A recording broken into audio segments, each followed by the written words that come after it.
Fala, nono ano, tudo bem com vocês? Hoje nós vamos corrigir a terceira atividade do terceiro bimestre, que tinha um capítulo bem curtinho, então eu passei dois, então tá aqui em duas partes. A primeira parte tem 5 questõezinhas sobre evolução e a segunda parte, né, sobre os pensamentos, né, evolucionistas e sobre a seleção natural. Tem mais 8 questõezinhas. Então vamos lá, para ver se não fica longo demais, né? A primeira questão da primeira parte aqui pede para explicar por que a teoria do fixismo recebeu esse nome. Bom, vamos pensar fixismo, uma coisa fixa, uma coisa que não muda. Então a teoria do fixismo recebeu esse nome porque ela dizia que os organismos não se modificavam, eles ficavam fixos na sua forma sempre, do mesmo jeito que sempre foram, desde que foram criados, né? Então, por isso. A questão número 2 pede para selecionar entre as alternativas abaixo a que descreve melhor a visão prevalente a respeito da evolução dos seres vivos antes das ideias transformistas e copiar em seu caderno. Então, as ideias transformistas dizem que os seres vivos se transformam, se modificam ao longo do tempo. Então, antes de pensar nisso, no que eles pensavam? Né? Então, antes de pensar que eles se modificavam, eles pensavam que não se modificava. Então, era o fixismo, né? Então, se a gente pegar, vou pegar de baixo para cima, né? Se a gente pegar lá na letra D, que fala as espécies têm evoluído na Terra há bilhões de anos e continuam evoluindo. Essa é a ideia evolucionista, é a ideia transformista, né? De que bilhões de anos eles estão evoluindo e continuam evoluindo. É isso que a gente entende até hoje. É o que está sendo cada vez mais comprovado pelas evidências que a gente vai achando, né, e tudo mais. A anterior, a letra C, dizia que a Terra tem bilhões de anos, mas as espécies não evoluíram.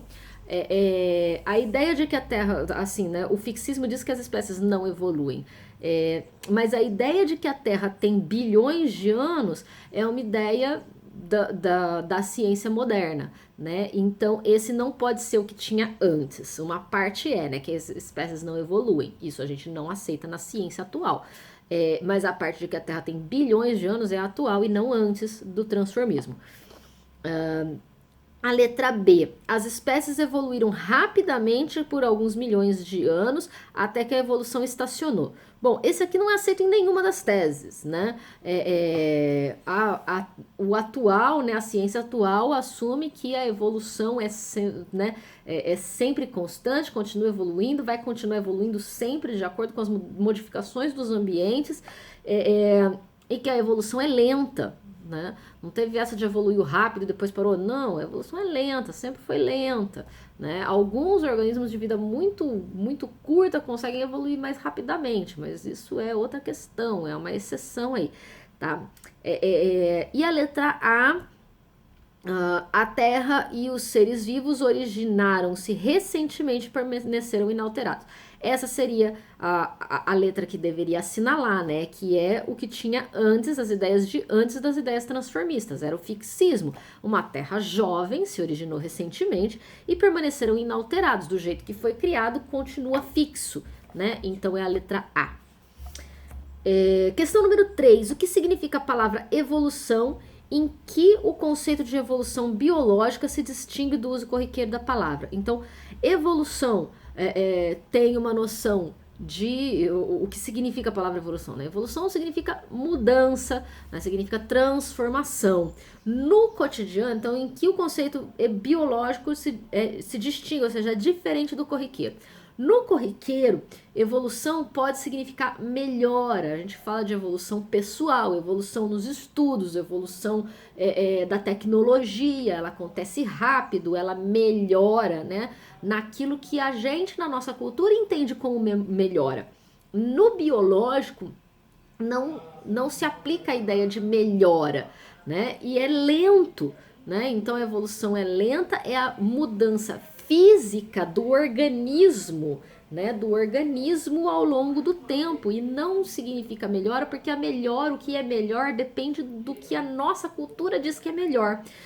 Na evolução biológica, essa mudança do organismo ao longo do tempo ela depende, né? Vai sobreviver aquele que se adaptar melhor naquele ambiente daquela época, né? Então, essa é a grande diferença.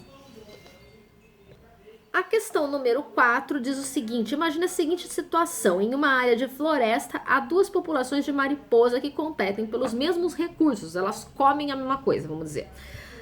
35 indivíduos da espécie A e 5 indivíduos da espécie B. Então A é bem mais numerosa, temos 40 mariposas, 35 são A e só 5 são da espécie B.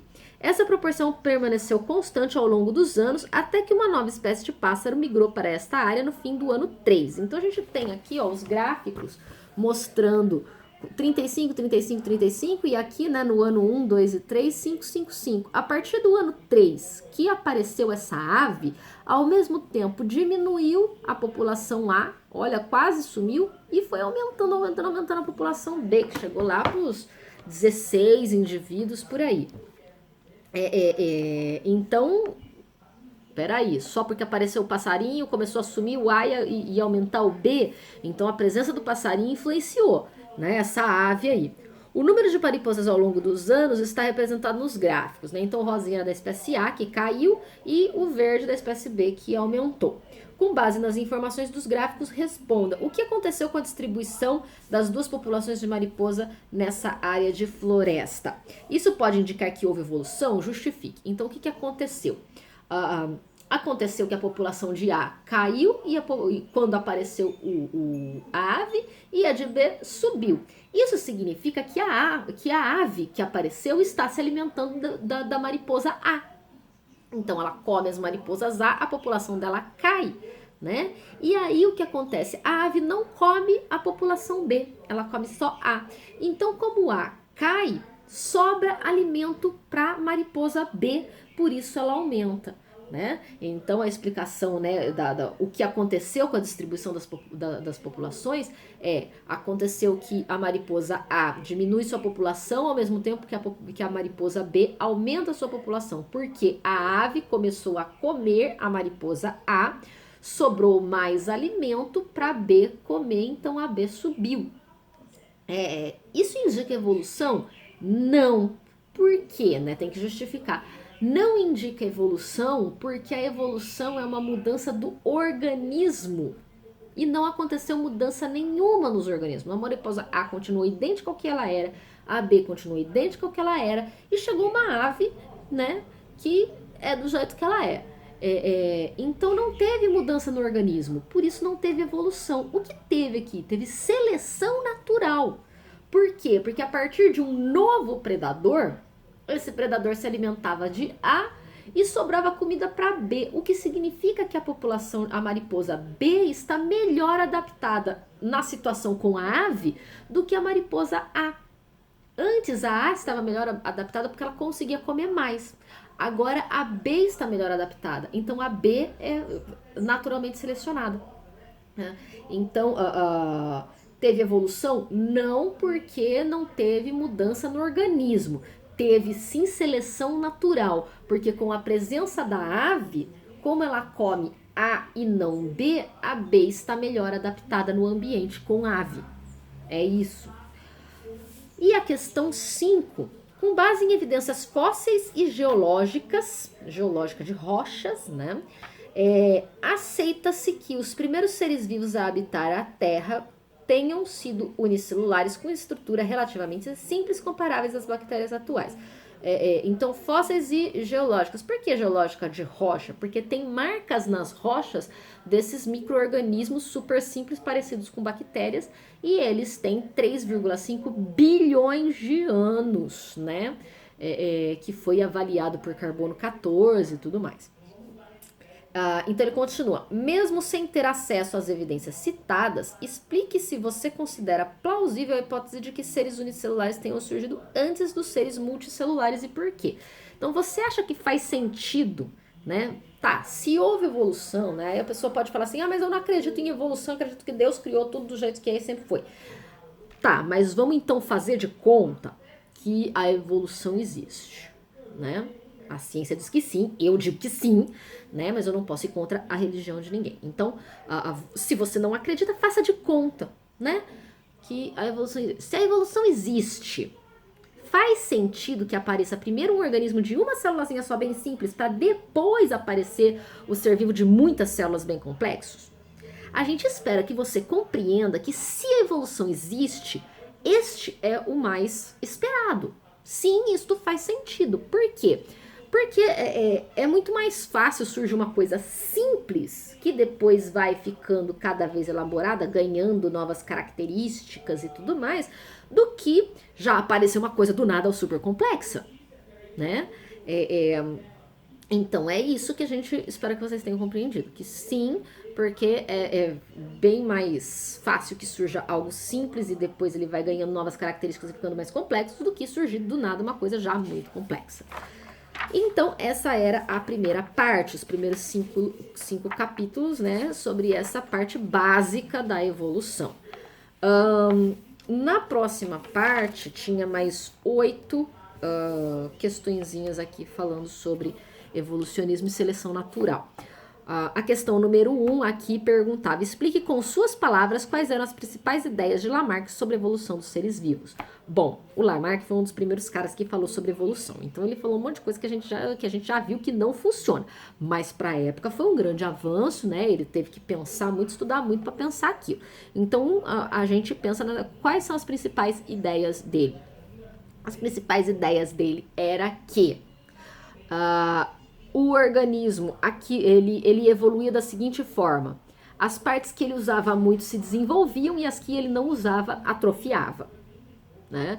Então, o apêndice lá vai sumindo, o dente do siso vai sumindo, né? A girafa fica esticando o pescoço para alcançar e aí vai aos pouquinhos ficando o pescoço cada vez mais longo, até que milhões de anos depois era um pescoço comprido. Então, é a lei do uso e desuso. Também outra coisa era que as características que eu adquiri ao longo da minha vida são passadas para os meus filhotes, né, no caso dos animais, são passadas para os descendentes. Então, o pescoço mais comprido passou para o próximo descendente, aí ele esticou mais, o pescoço ficou mais comprido, passou para o descendente, ele esticou mais e assim foi indo, né? Então, é uma ideia meio louca, porque a gente sabe que, por exemplo, né, não adianta cortar o rabo de um monte de rato ao longo de várias gerações, que ele vai continuar nascendo com rabo, né? Não adianta, eu fiz um monte de musculação, fiquei fortinha, meu bebê não vai nascer já forte, tá? Então, mas ele dizia isso, era a lei dos caracteres, herança dos caracteres adquiridos, né? Então, que o que usava desenvolvia, o que não usava atrofiava, o que desenvolvia era passado para os descendentes. E ele dizia que era o ambiente que forçava o organismo a se modificar, né? Então, os elefantes não têm pelos porque os mamutes, né, quando começou a ficar muito quente, os filhotes do mamute já nasceram com menos pelo, e aí o outro nasceu com menos pelo, o outro nasceu com menos pelo, porque estava ficando mais quente o ambiente, né? E aí, com mais calor, foi ficando com menos pelo. Né? E aí a gente sabe que hoje em dia ainda existe muito bicho peludo e existe mais pelado, né? Então, sem pelos. Então, assim, né? Mas eram, então, as 3 regras dele. Que o ambiente forçava o organismo até as modificações, que o que usa desenvolve, o que não usa atrofia e vai sumindo, e que aquilo que eu adquiri, eu vou passar para os meus descendentes. Essas eram as 3 grandes ideias do Lamarck. Na 2, cite algumas observações que dão base à teoria evolutiva de Lamarck. Então, por que ele pensou essas coisas, né? Ele pensou essas coisas porque ele percebeu que, por exemplo, os coelhos têm uma parte do intestino que digere certos, né, a celulose das plantas, não sei o quê. E a gente tem essa mesma parte do intestino, mas ela é pequenininha, que é o apêndice, né? Então, essa é uma das coisas que fez ele entender: se eu não me exercito, eu vou ficando sem músculos, tudo magrelinho, atrofiado. Se eu me exercito bem, eu vou desenvolvendo os meus músculos. Então, isso fez com que ele imaginasse que o que a gente usa desenvolve, o que não usa atrofia.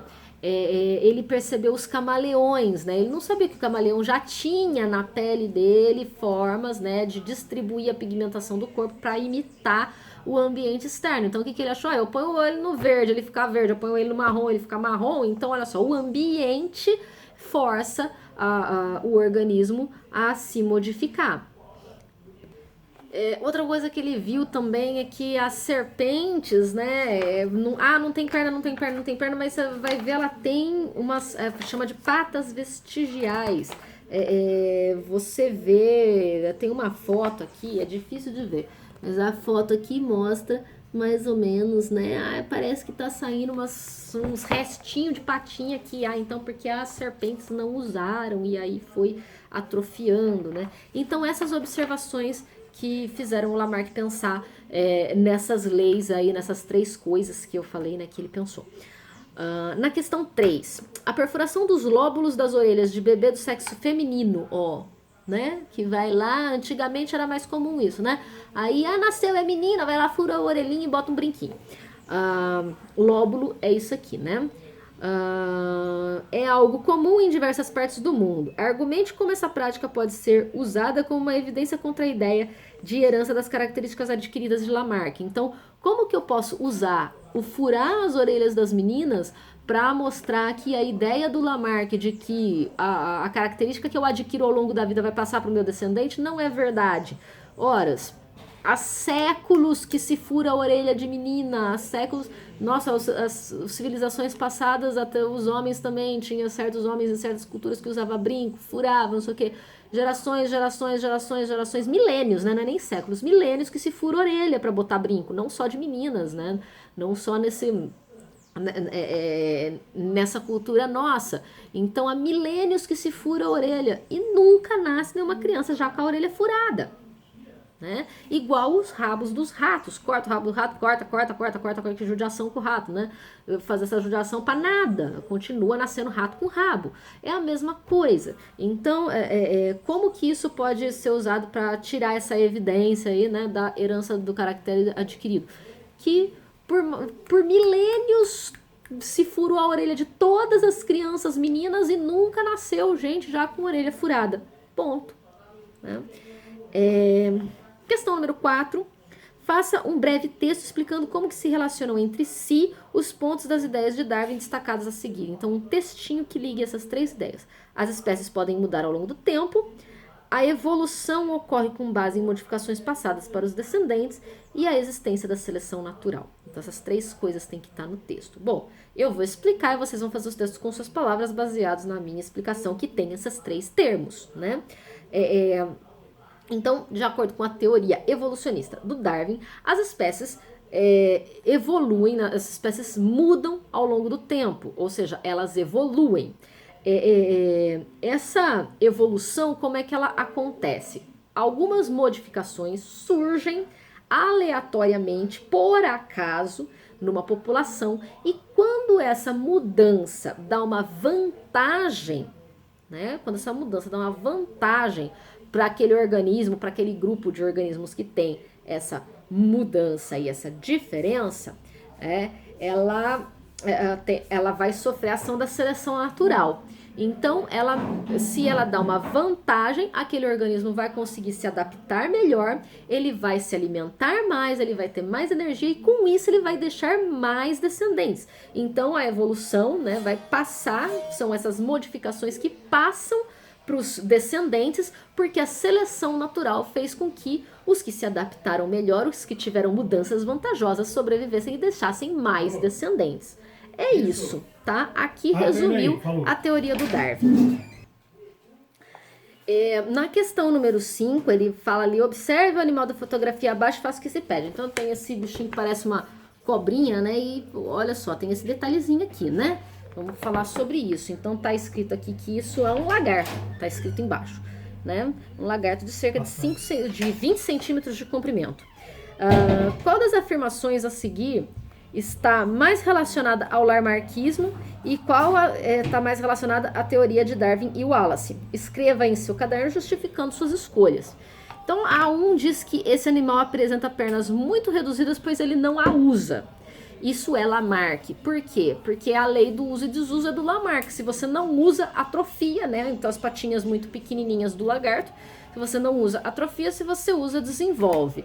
E a 2 diz que esse animal apresenta pernas muito reduzidas, pois essa característica foi selecionada por torná-lo mais apto a sobreviver e se reproduzir em determinadas condições ambientais. Essa ideia é do Darwin, porque ela fala sobre a seleção natural em que vai sobreviver aquele que tem uma característica que dá vantagem naquele ambiente. Às vezes a gente pensa, nossa, mas ter pata curtinha dessa dá vantagem em algum ambiente? Dá, porque esse ser sobreviveu enquanto outros com patas maiores não sobreviveram. Então, neste ambiente em que ele estava, foi uma vantagem. Por isso que a gente fala que é perigoso usar evolução com aquela ideia de melhora, né? Porque o que é melhor depende do ambiente, né? Nesse caso, foi melhor a pata. Então, a 2 é a ideia de Darwin e de Wallace, porque fala da seleção natural em que sobrevive aquele com uma característica que naquele ambiente foi mais vantajosa.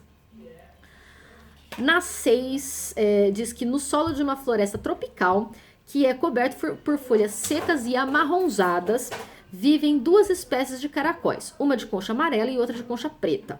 A população de caracóis de concha amarela é menor que a população de caracóis de concha preta. Esses caracóis servem de alimento para algumas aves. Com base na teoria evolutiva por seleção natural, explica a diferença no tamanho das populações de caracol dessa floresta. Bom, nós temos o caracol amarelo e o caracol preto a gente chama de substrato, né? Numa superfície de folhas escuras, marrons, né? E a ave quer comer qualquer um desses caracóis. Só que quem que a ave enxerga mais se o fundo é preto e os caracóis tem caracol, o fundo é marrom e tem caracol preto e caracol amarelo? É lógico que ela vai enxergar melhor o caracol amarelo. Portanto, né, com base na teoria de seleção natural, qual a diferença? Né? Explique a diferença. Por que a população de caracóis pretos é maior que a população de caracol amarelo? Porque as aves enxergam mais o caracol amarelo, né? Por isso come mais o caracol amarelo e sobra mais o caracol preto. Portanto, o caracol preto, que fica camuflado porque tem a cor parecida com a do ambiente, escondido, ele está melhor adaptado neste ambiente. Por isso, ele é naturalmente selecionado, né? E aí a sua população é maior que a de caracóis amarelos. Pode ser que um dia de caracóis amarelos suma por causa disso? Pode ser que não, né? Aí tudo depende das modificações do próprio ambiente e até um pouco do aleatório. A questão número 7 diz que o primeiro caso de resistência de uma praga a um pesticida foi documentado em 1980 nos Estados Unidos. Tratava-se de um animal conhecido como piolho de São José. Desde então, mais de 500 espécies de insetos e ácaros resistentes a pelo menos uma classe de composto químico foram documentadas. Utilizando o que você sabe sobre seleção natural e variabilidade genética, converse com seus colegas, pode ser por WhatsApp, mas eu não, vou conversar com alguém de casa, pode ser também, né? Já ajuda, explica para a pessoa de casa a seleção natural. Converse e juntos formulem uma explicação para o fenômeno da resistência desses seres vivos, né? Então, por que aparecem esses seres resistentes, né? Eles não aparecem do nada. Acontece, né, que aqui ele fala de variabilidade genética. Dentro de qualquer população existe uma certa variabilidade genética, ou seja, organismos com características diferentes. Portanto, nas populações existem alguns organismos que vão ser um pouco mais resistentes a certos venenos do que outros, né? Estamos falando aqui de pesticida. Então, se eles vão ser um pouco mais resistentes do que outros, quando passa o pesticida, matam os mais frágeis. E sobram os mais resistentes. Sobra muito pouco, então você acha que sumiu tudo e fica numa boa. Aqueles mais resistentes vão se reproduzir e passar a resistência para os seus descendentes, gerando cada vez uma população bem maior de organismos resistentes a este pesticida. E é assim que a evolução atua, né, fazendo uma seleção dos organismos mais resistentes, e por isso que aparecem cada vez mais organismos que são resistentes aos pesticidas, e aí os agrotóxicos parecem que não funcionam mais, né? Precisa de cada vez agrotóxico mais forte, uma coisa ou outra. Esse é um dos grandes problemas, né, do tipo de cultura que a gente faz com agrotóxico e tudo mais. Vai surgir pragas mais fortes, e aí a gente vai usar agrotóxico mais forte, mas e a nossa saúde? Porque a gente vai comer isso, né? Então, essa é uma grande discussão, né, de por que as pessoas estão levando para o lado de, vamos fazer o orgânico, né? Então, é isso na questão número 7. Tem que falar de todas essas coisinhas, né? Da variabilidade, que dentro da população tem alguns que são mais resistentes, aí passa o pesticida, matou os frágeis, os resistentes vão se multiplicar, passar a resistência adiante, por isso acontece uma seleção dos mais resistentes e começam a aparecer populações cada vez mais resistentes àquele pesticida. Questão número 8. Algumas populações de seres vivos podem apresentar pouca variabilidade genética em determinado momento e lugar. De que forma esse fato pode afetar a capacidade de esses seres vivos se adaptarem a mudanças ambientais causadas? Em grande parte pela atividade humana. Explique. Bom, se existe pouca variabilidade genética, ou seja, todos eles são muito parecidos, se aparecer alguma condição nova, do nada, que prejudique a sobrevivência desses organismos, se naquela característica, né, resistência a essa novidade, não tem muita variabilidade, ou seja, não tem os organismos que são mais resistentes acima da média, o que vai acontecer é que todos eles vão ser afetados por essa mudança do ambiente. E se todos eles forem afetados, a população cai drasticamente e pode vir a ter uma extinção. É muito do que acontece quando nós humanos atuamos sobre a natureza, porque a natureza tá lá e de repente a gente chega com uma coisa extremamente diferente que aquela natureza não suporta. Ela não tem variabilidade genética para certas coisas que a gente traz, como poluição, como tirar os nutrientes do solo, como né, as queimadas, né? Olha o que está acontecendo aí, né? Então a gente tem aí, né, organismos que só existem no Pantanal. Se extinguir lá por causa de queimada, não tem mais em lugar nenhum do mundo, né? Como é que a gente repõe? Não repõe. Caatinga, tem ser vivo que só tem lá, seja bicho, planta, fungo, né? Que todos são importantes no equilíbrio. Extinguiu lá, não tem lugar nenhum do mundo. Então, assim, isso, né, que pode afetar, né, a ação humana em cima da natureza. Quando não tem essa variabilidade para sobreviver a alguns mais resistentes, vai acabar com tudo e corre um grande risco de extinguir. Né? Por isso que as ações humanas sobre a natureza, o aquecimento global, né, são tão preocupantes. O aquecimento global, as algas marinhas que produzem grande parte do oxigênio da nossa atmosfera, microalgas, né, as microscópicas, elas não aguentam grandes mudanças de temperatura, não tem variabilidade genética para ter aquelas resistentes a temperaturas mais altas. Não, aí o que acontece? Morre em massa, né? Isso é um grande problema. Organismos de corais são assim, organismos de certos ecossistemas como o Pantanal e Caatinga são assim, né? Então, essa seria aí, né, fazer um textinho baseado nisso que eu falei, né, sobre essa questão aí número 8. Então, quando a gente fala de evolução, a gente está falando de coisas importantíssimas como a manutenção, né, do nosso meio ambiente, da variabilidade, da biodiversidade do planeta inteiro e da principalmente ecossistemas de Brasil, né? A gente está falando, né, de uma coisa que afeta o planeta inteiro, porque aqui está, né, nas florestas tropicais da América do Sul é que estão a maior variabilidade do planeta. Então, e também controle climático, né? Então, afetar essa biodiversidade do jeito que a gente está afetando não vai afetar só nós. É por isso que o pessoal fala, mas a Amazônia é do Brasil, por que a Europa está se metendo? Porque a Amazônia é do Brasil, mas a Amazônia, ela tem um papel importantíssimo na manutenção climática do planeta Terra. Então, se a gente destrói toda a nossa Amazônia, todo o nosso Pantanal, todo o nosso Cerrado, toda a nossa Caatinga, do jeito que a gente está fazendo, que está queimando o Brasil inteiro, afeta o mundo, não afeta só a gente. Então, não é só problema nosso, né? Por isso que tá todo mundo de olho no que tá acontecendo aqui. O mundo, todo mundo, o mundo, né? Então, quando a gente fala de evolução, entender a evolução é importante para entender como que a gente não pode mexer em certas coisas, como a gente precisa preservar certas coisas, ok, gente? É isso, espero que vocês tenham entendido essa parte de evolução, que é tão complexa, tão cheia de coisas diferentes aí, né? E no próximo vídeo a gente já fala da quarta e última atividade do terceiro bimestre. Beleza? Então é isso e até a próxima.